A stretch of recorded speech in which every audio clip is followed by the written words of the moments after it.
Bars, to be white in jail and have long black hair and fangs is not an advantage, Wow. But it's funny because when he got out of jail, his family did an intervention on him and made him check into a mental institution. Really? Because he was all paranoid from all the coke he was doing. Sure. Yeah.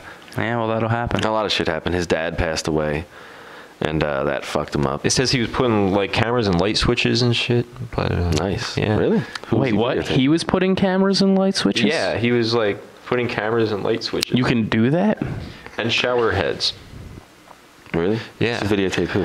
Yo, you know what's Surveil funny? his place. How Yeah, how hard is it to paranoid. not be paranoid?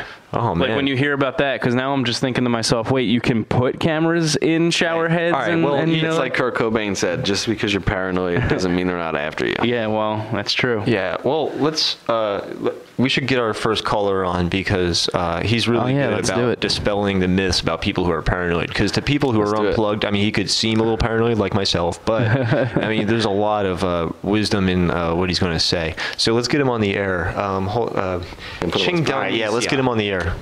Put him on speaker. All right, let's do this.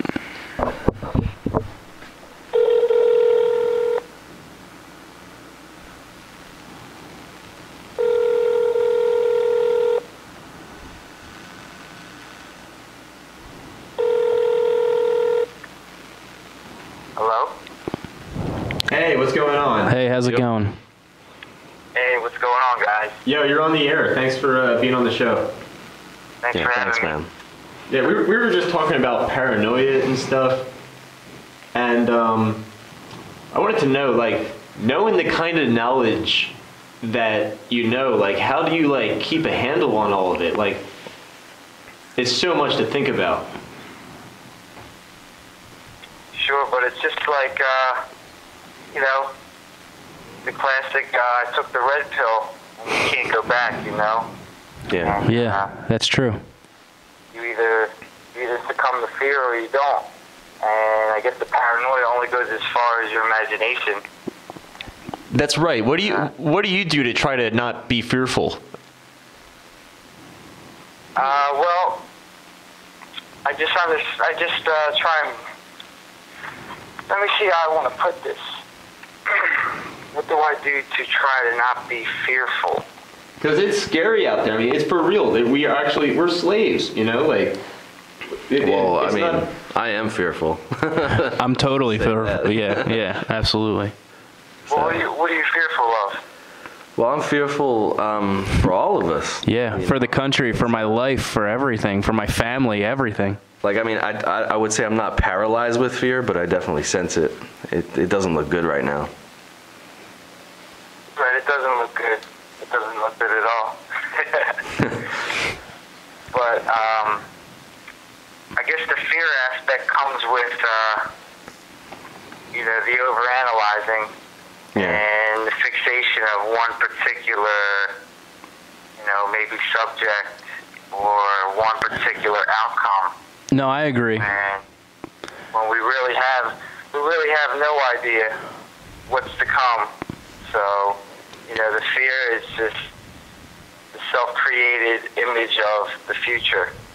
Yeah. That's right. You do create your own reality, and if you tend to fixate on negative thoughts, then that will end up appearing in the world around you. Right. Well, that's why sometimes I think it's important to like take a step back and just, because you sometimes you get so focused on things that you start to get overwhelmingly fearful, and it's like one step at a time. Like. Yeah, and I mean, I consider myself an optimist, because you do like Per said, like you never know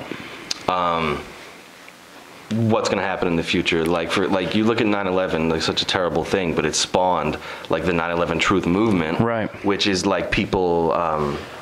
As a reaction to 9/11, people are waking up, and that's something that I believe the people who are responsible for that sort of bloodshed, they didn't anticipate. No, they didn't. And that's really Correct. that's a positive thing, I think that more importantly than being an optimistic person and being a quote-unquote positive person is just enjoying the ride and embracing the whole moment. And, then from there can spawn the positivity of what have you. Well, that's really good. On the spiritual side, you're always the master of your own reality if you realize it.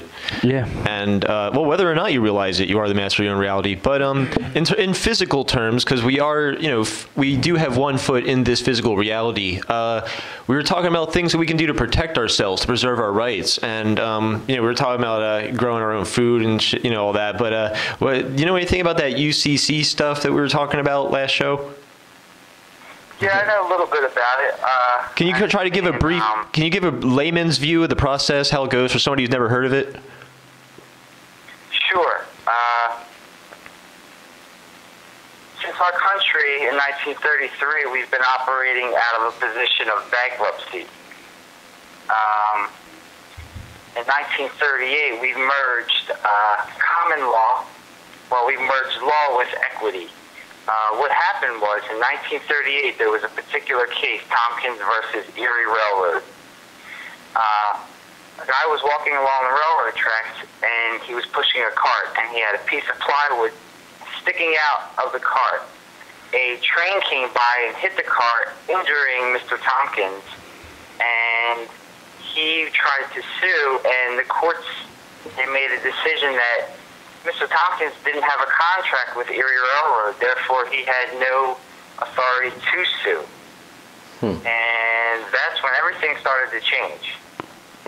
We started operating in commerce or commercial contract law and no longer in common law. So basically when you're born and your parents submit the birth certificate with your name in all capital letters, that is not really you. Right. They like to call it the straw man, and we like to say that it's the fictional entity in which the government has association or contract or binding with you, the real person. And that whole concept of like the maritime law, that all stems from the District of Columbia, which is basically like there's the U.S. government, which kind of, I guess you could say, still exists in all 50 states. But then there's like the District of Columbia, which is where all of this maritime nonsense is coming from, right? And basically like a spider's web is like over the rest of the republic. Correct. There was a secret treaty. The bankers, the offshore bankers in Congress got together and they created the United States government. The corporation United States. Yes, that was the birth of the corporation, the United States in all capital letters, minus of America.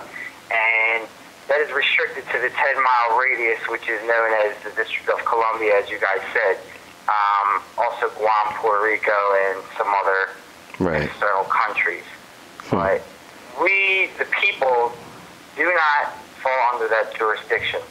Right. Technically. Unless if we consent to it. Lost that right. Yeah. Over the course of history. See, the problem is they trick you into consenting it because of the way everything's worded in a court situation. Yeah, it's completely criminal in my opinion. Like even the word citizen, when they ask you the question under maritime law, are you a citizen of the United States? You think the word citizen means am I here legally? Right, yeah. They're not asking you if you're an American. They're asking you, are you a commercial vessel known as a citizen? It's ridiculous, man. Correct. Yeah, it's really the word trickery. It's really important on the wording that you use and the wording that they use, and be able to interpret their wording. Yeah. It's a whole other language that they're speaking, and we blindly submit. We blindly give our signature away and our credit and our value away every day of our lives, and we are bound to the system in more ways than just the birth certificate. Absolutely. Yeah. Yeah. All right. So we're figuring out ways It's dirty pool, as Gomez Adams would say. And we're developing ways to protect ourselves from that. But, no matter what jail cell you put me in, I'm still going to be free in my own mind. And that's why we started off with the spirituality thing, because, you, just as many people as we all know, why don't you speak on that, like, one more time before we get off the phone? Speak on what? On the spiritual aspect of being free.